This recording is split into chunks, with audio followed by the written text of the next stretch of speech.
Headline তো একটা খুব ছোট বাক্য, যেটার মধ্যে অনেকগুলো বৈশিষ্ট্য থাকতে হবে। আমি কিন্তু এটা ভেবে নেওয়ার জন্য আমরা সময় পেয়েছিলাম হয়তো 30 সেকেন্ড। আমি নিউজের গাড়ি চালিয়েছি। আমার জন্য গুরুত্বপূর্ণ হচ্ছে আমি খবরটা পৌঁছাতে পারি কিনা।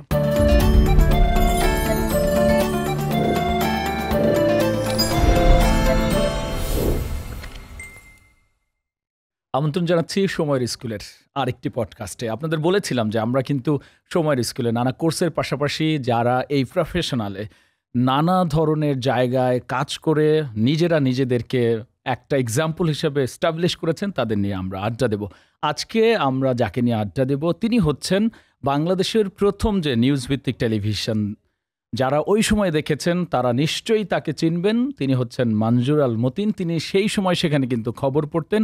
এরপর তিনি কাজ করেছেন এনটিভিতে, তারপরে এখন তিনি টকশো সহ এর আগে খবরও পড়েছেন চ্যানেল 24-এ। আমরা আজকে মঞ্জুর আল মতিন ভাইকে নানা বিষয় নিয়ে গল্প করব এবং তার সঙ্গে যে আড্ডাটা হবে সেটি হচ্ছে আমি তাকে নিয়ে যে রিসার্চটা করি সবসময়, যে এত বেশি জনপ্রিয় মানুষ কিভাবে এত স্বাভাবিক থাকেন এবং এত বেশি সাধারণ জীবন যাপন করেন। চলুন তাহলে যাওয়া যাক মঞ্জুর আল মতিন ভাইয়ের কাছে। ভাই, আমার প্রথম যেই ইন্ট্রোটা আমি দিচ্ছিলাম সেখান থেকেই প্রশ্নটা, যে নিজেকে কিভাবে এত সাধারণ রাখেন? আমি একজন সংবাদকর্মী এবং শুরু থেকে সেভাবেই নিজেকে দেখি এবং শেষ দিন পর্যন্ত যতদিন গণমাধ্যমে কাজ করব সেভাবেই নিজেকে দেখতে চাই। এবং সংবাদকর্মী হিসেবে এই ভাবনাটা থাকা আমার মনে হয় খুব জরুরি, যে আমি অসাধারণ নই, আমি 8-10 জন থেকে আলাদা কিছু না। সেই ভাবনাটা মাথায় থাকলেই আসলে একজন সাধারণ মানুষের জায়গা থেকে দেখা যায় সমাজটাকে, দেশটাকে।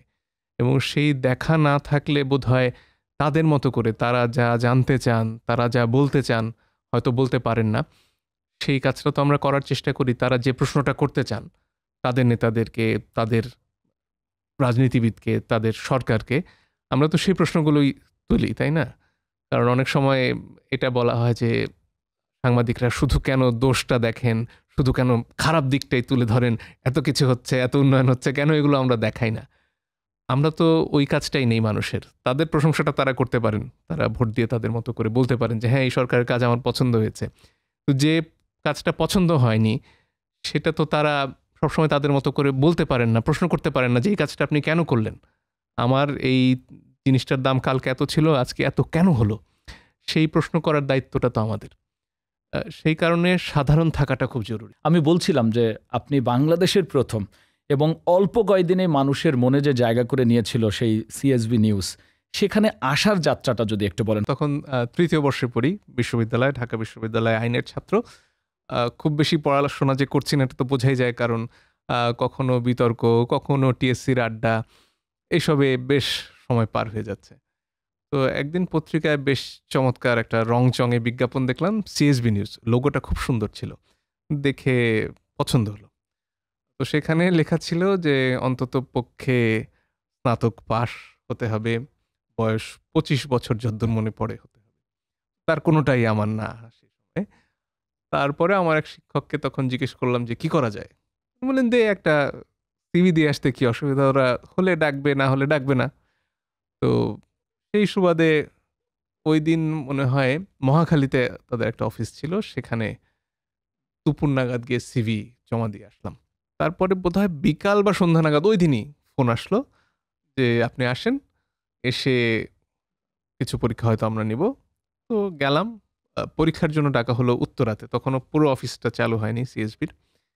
সেখানে যাওয়ার পরে বেশ কিছু পরীক্ষা হলো আমাদের, লিখিত পরীক্ষা, স্ক্রিন টেস্ট, আবার সাক্ষাৎকার, সব কিছু হলো। হবার পরে সময় যাদের হাত ধরে শুরু হয়েছে তারাই সিএসবির শুরুতে ছিলেন। আমরা মজা করে 4 খলিফা বলতাম, জো ভাই, নিয়াজ ভাই, প্রভাসদা, তুষার ভাই।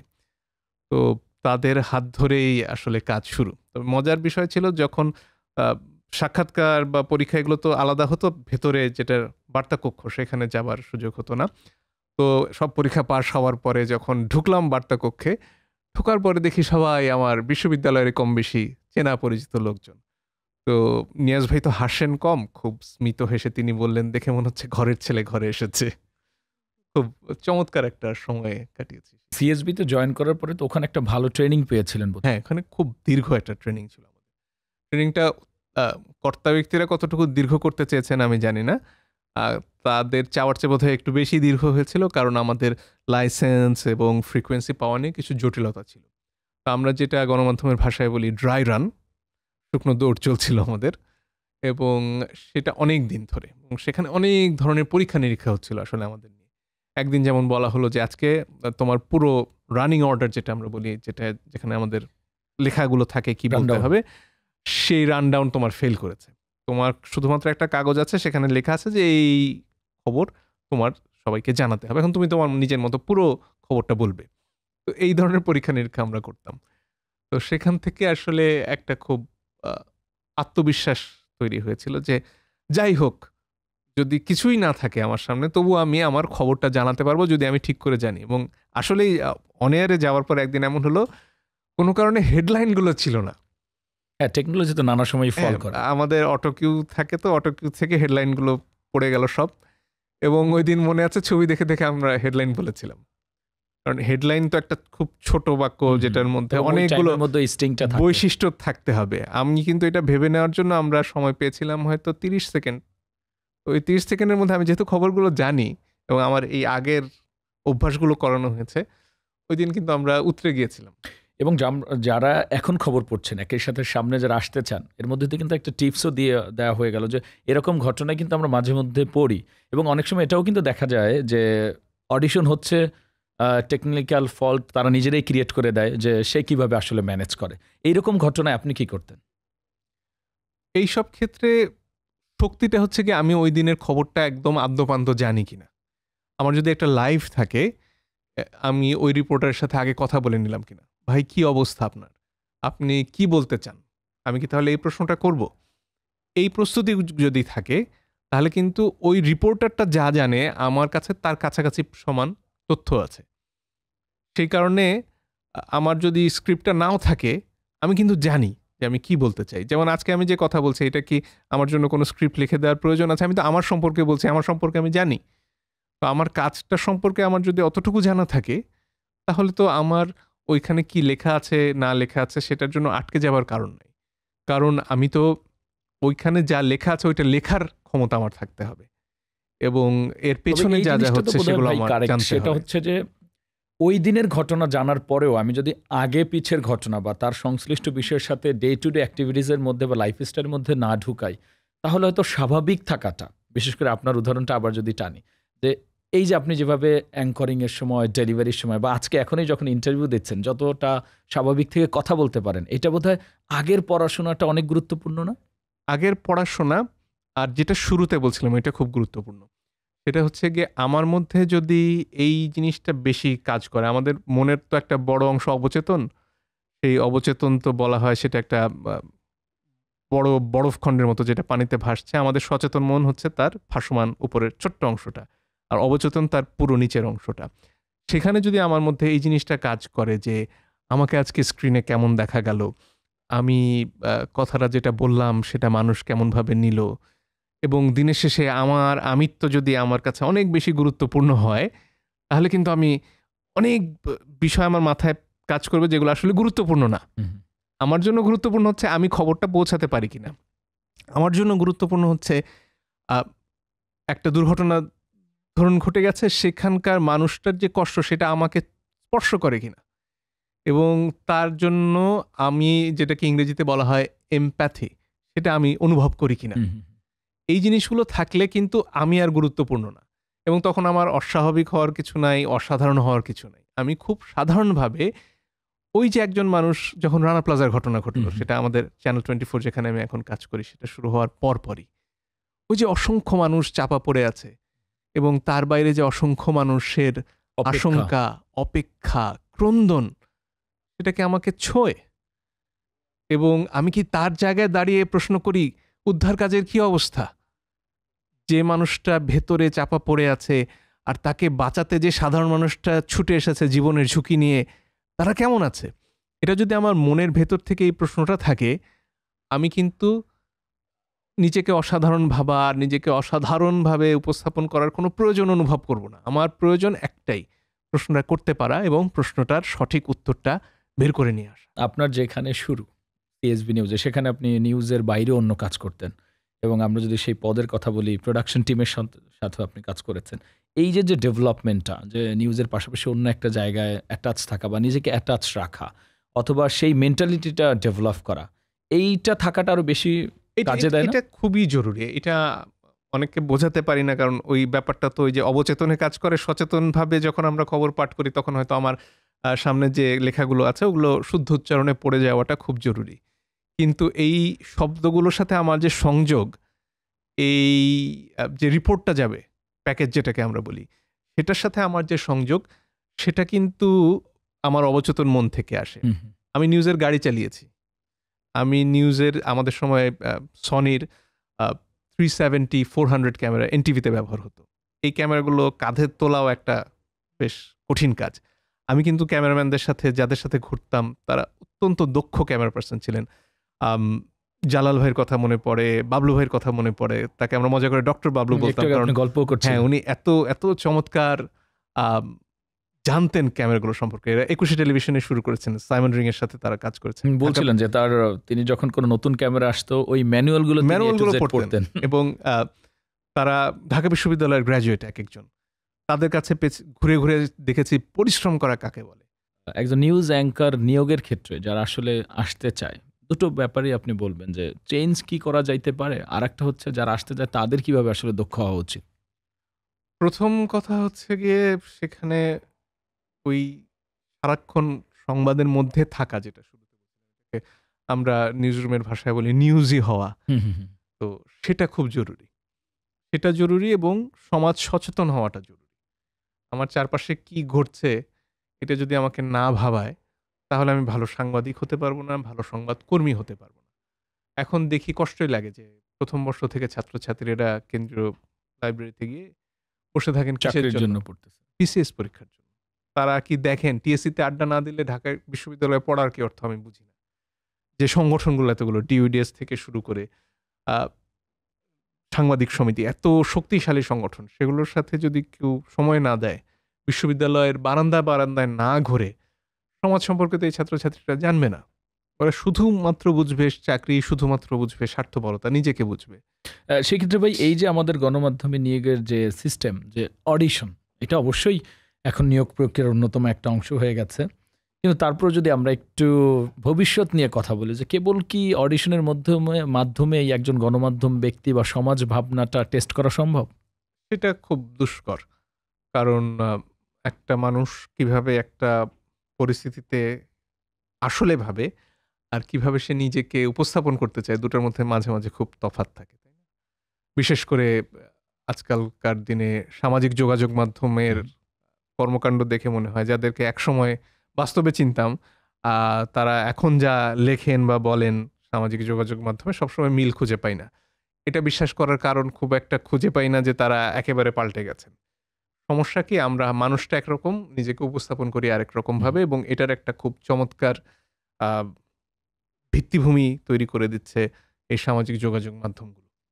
এটা দ্বিচারিতা ছাড়া তো আর কিছু নয়। তো সেই পরিস্থিতিতে একটা মানুষ আসলে কি রকম ভাবে ভাবছে সেটা কিছু কিছু পরীক্ষার মাধ্যমে তো বের করে নিয়ে আসা যায়, সেটা মনোবিজ্ঞানীরা অনেক ভালো জানেন। কিন্তু কিছু কিছু নির্দিষ্ট উপায় বের করা চলে।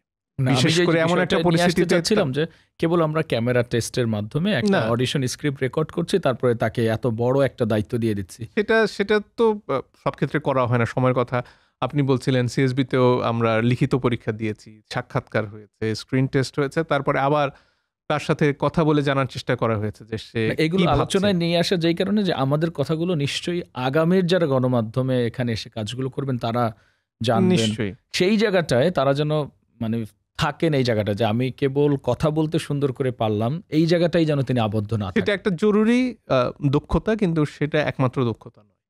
এবং সেই কারণে এমন একটা হঠাৎ পরিস্থিতিতে ফেলে দেয়া একজন যিনি সংবাদকর্মী হতে চাইছেন, যাতে তিনি আসলে কি ভাবছেন, যেটার ব্যাপারে তার পূর্ব প্রস্তুতি থাকা সম্ভব নয়, তাহলে হয়তো বোঝা যাবে যে তিনি কিভাবে চিন্তা করেন একটা ঘটনা নিয়ে।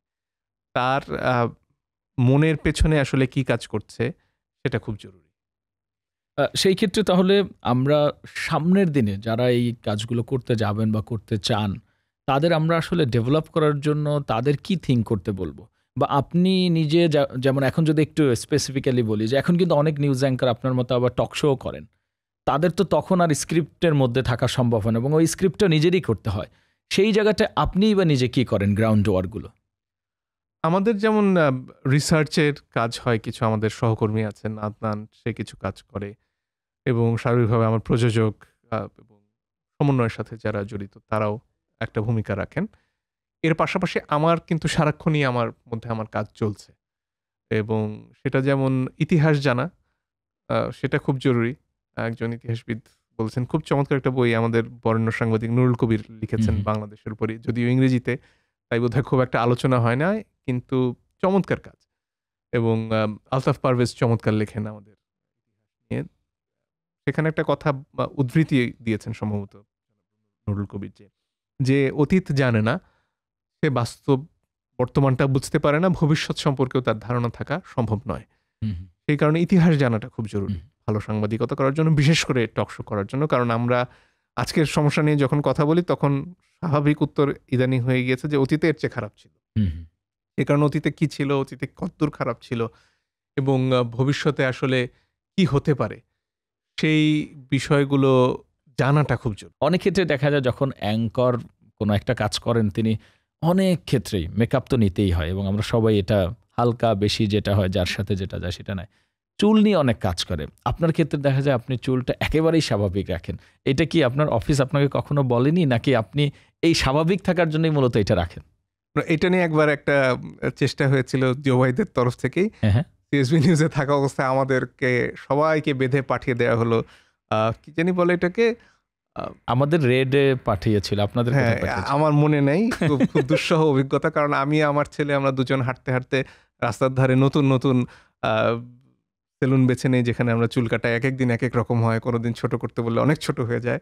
তখন আমাদের মেকআপ আর্টিস্টরা একটু উষ্মাই প্রকাশ করেন, কিন্তু আমরা এই জিনিসগুলো নিয়ে বেশি ভাবতে পছন্দ করি না, এবং বাজেটটাও ১০০ থেকে ১২০ টাকার মধ্যে রাখার চেষ্টা করি।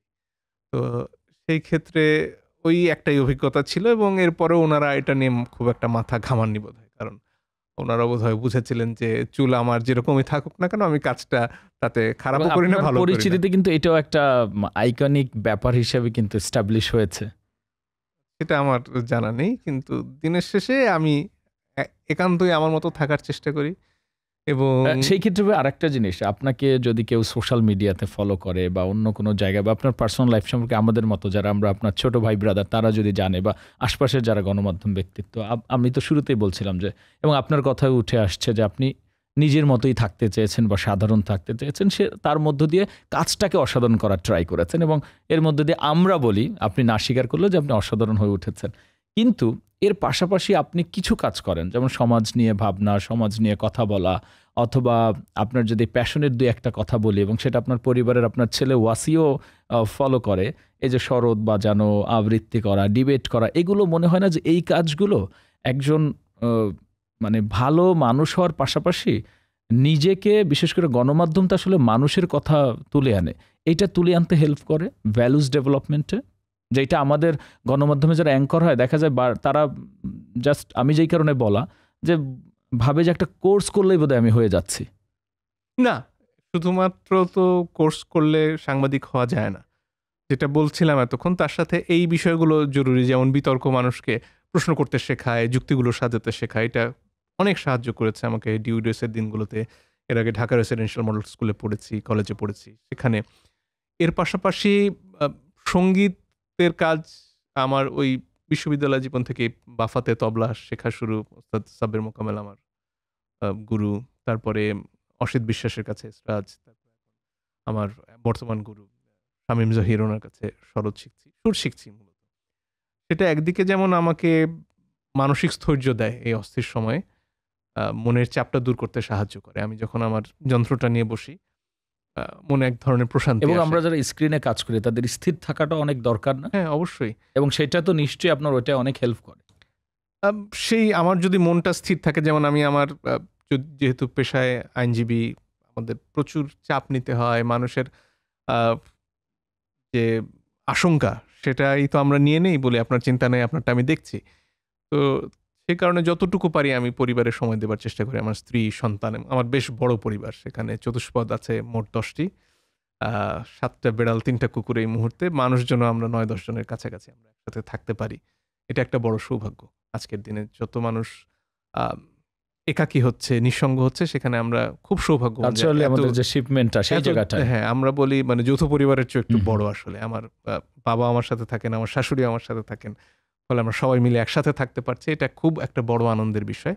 আরো অনেকে আমরা একসাথে থাকি, পশু পাখি, এই সবগুলো আসলে আমার মনটাকে অনেক প্রশান্ত রাখে, আমাকে অনেক বেশি আনন্দ দেয়।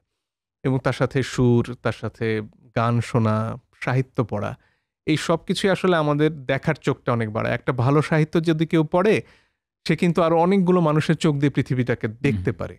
এবং সেটা আসলে যখন আমি দিনের শেষে ক্যামেরার সামনে আসছি, একটা প্রশ্ন করছি, সেখানে আমাকে এই নানান রকম দৃষ্টিভঙ্গিকে একসাথে করে একটা নতুন জায়গা থেকে পৃথিবীটাকে দেখার সুযোগ দেয়। সেই ক্ষেত্রে ভাই সবশেষে একেবারেই আমরা যেই আলোচনাটা নিয়ে যেতে চাই, আগে খবর পড়েছেন তখন স্ক্রিপ্ট বেসড, এখনো মাঝে মাঝে পড়ি, একেবারে নির্বাসিত না, বেশিরভাগ ক্ষেত্রে এখন টকশো করেন। সেই ক্ষেত্রে ডিফারেন্সটা কোন জায়গাটা?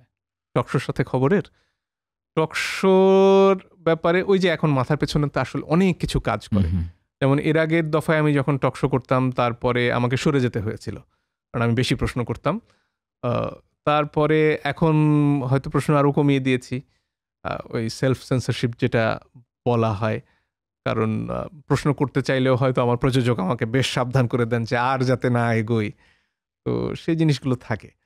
আর খবর পড়ার ক্ষেত্রে সুবিধা হচ্ছে ওখানে তো পুরো জিনিসটা গোছানো, আর সেখানে নিউজ রুমের মধ্যে থাকি, অত নিঃসঙ্গ লাগে না, সাথে একজন কো অ্যাঙ্কার থাকেন, তার সাথে গল্প করার হঠাৎ করে তো লাইভ আসে এবং বড় বড় স্পেশাল জিনিস আপনি কভার করেছেন, সেই ক্ষেত্রে কিভাবে হ্যান্ডেল করেন?